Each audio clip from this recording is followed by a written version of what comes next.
Cette capsule vous est présentée par la boutique Maixu pour vos peluches et articles décoratifs geek, ainsi que par Evo Retro, distributeur d'accessoires cool pour gamers et collectionneurs de figurines et de jeux vidéo.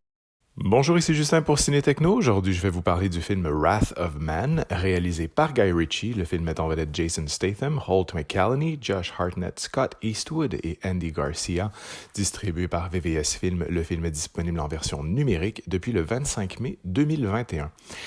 H vient d'être engagé comme agent de sécurité par une compagnie de camions blindés responsable du transport de millions de dollars à travers la ville de Los Angeles. Alors que son fourgon est la cible de voleurs, ses collègues constatent qu'il possède des compétences hors normes alors qu'il combat ses assaillants avec aplomb et une inquiétante détermination. Bientôt, ses compagnons de travail découvriront que H cherche à se venger et qu'il est prêt à tout. Il était temps que Guy Ritchie retourne à ses anciens amours de films de gangsters à l'anglaise après le plutôt ordinaire Aladdin, qu'il a réalisé en action réelle pour Disney, ce qu'il a fait avec brio en 2019 avec l'excellent The Gentleman, qui était un semi-retour aux sources. Cette fois-ci, le cinéaste anglais renoue complètement ses liens avec le froid et stoïque, mais ô combien charismatique Jason Statham, qui incarne un personnage qui lui est taillé sur mesure. Et tout est clair dès le début, lorsque Ritchie et Statham font équipe, la magie opère, il y a des étincelles dans l'air.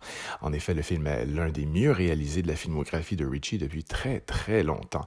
Il renoue avec son style à l'anglaise, avec ses palettes de couleurs sombres, son ambiance néo-noire et ses scènes d'action très réalistes qui ne semblent pas calculées au centimètre près, et ça fait du bien. Il y a un côté cru à tout ça qui est vraiment très appréciable, sans parler d'un montage également très efficace.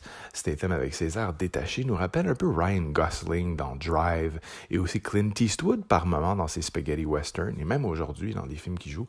Ce qui n'est pas étonnant de constater que dans le film, Scott Eastwood est présent, donc le fils de Clint Eastwood, qui semble d'ailleurs s'améliorer de film en film, fait partie du brillant casting. Le retour progressif à l'écran de Josh Hartnett est également apprécié, tout comme l'excellent Holt McCallany, dont le grand talent a été dévoilé au public tardivement dans sa carrière, malheureusement, grâce à l'excellente série Manhunters sur Netflix. Le personnage de Statham est rempli de nuances et d'attitudes et ses motivations sont parfois floues. Vous remarquerez même qu'à certains moments, son personnage réagit d'une certaine façon lorsqu'on l'interpelle ou encore lorsqu'il fait certaines actions qui peuvent parfois être démesurées. On se demande d'où il vient, on se demande qu'est-ce qu'il va faire. Le suspense est au rendez-vous. Statham les joue à la perfection, ces nuances-là, et Guy Ritchie les exécute de main de maître, évidemment. Et nous, spectateurs, on est très heureux de renouer avec ce duo explosif et talentueux. C'était Justin, merci et bon visionnement.